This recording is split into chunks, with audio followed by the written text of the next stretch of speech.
We're taking you behind the scenes of OneBlood to show you the massive, coordinated effort taking place around the clock to collect, test, and distribute COVID-19 convalescent plasma. It all starts here at OneBlood.org. This is where people who have recovered from the coronavirus submit their information to see if they qualify to be a convalescent plasma donor. Once all their paperwork is submitted and approved, we schedule their plasma donation. Hi, this is Laura calling from OneBlood. OneBlood is collecting convalescent plasma 7 days a week throughout its service area. Plasma from these donors is unique because it contains antibodies to the coronavirus, and when their plasma is transfused to people still fighting the virus, it can potentially help them recover. As soon as the donor is finished donating, their donation is packed up and rushed by a OneBlood courier and arrives here at our OneBlood Biologics Lab. It's checked in and immediately handed off to a person who prepares the donation for processing. There are 2 ways a donor can donate their plasma, either through an automated process where only the plasma is collected, or by donating whole blood, where all the components of the donor's blood are collected. To extract the plasma from a whole blood donation, the unit of blood is placed into a centrifuge.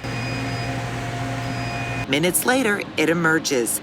The red blood cells are now at the bottom, and the platelets and plasma have been pushed to the top. From there, the unit is placed into a squeezing device known as an expressor, and the plasma is extracted. The other way a person can donate plasma is through an automated process where all the components of the donor's blood are actually separated in this machine during the actual donation. When these donations arrive in biologics, they skip the centrifuge and are separated into multiple units of plasma. Regardless of the donation method, the prepared units of plasma are validated and head for a specialized refrigerator, where they will remain until the test results are in. At the start of each donation, several test tubes of blood are collected from the donor. These test tubes are what will be used for testing.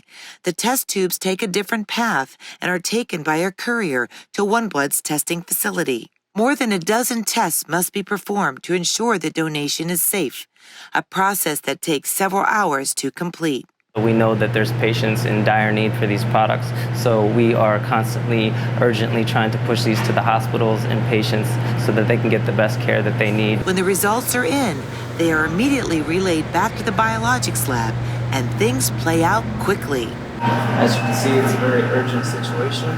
The plasma is quickly labeled, packed up, and handed directly to a OneBlood courier who rushes the convalescent plasma to the hospital. The product is on its way, and that it's got an ETA of 30 minutes, and that it's been sent STEP.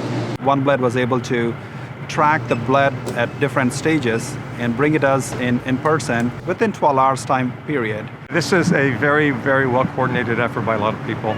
So at the end, what we see is a process that works. A process that the team at OneBlood takes personally. Whatever we can do to get to them as soon as we can may be the very difference between life and death. And so we have to take our job seriously, and we have to make sure that we expedite everything we do and treat things urgent as they should be treated. It's a team effort to save lives, an effort that takes place at OneBlood 24 hours a day, 7 days a week. For OneBlood, I'm Susan Forbes.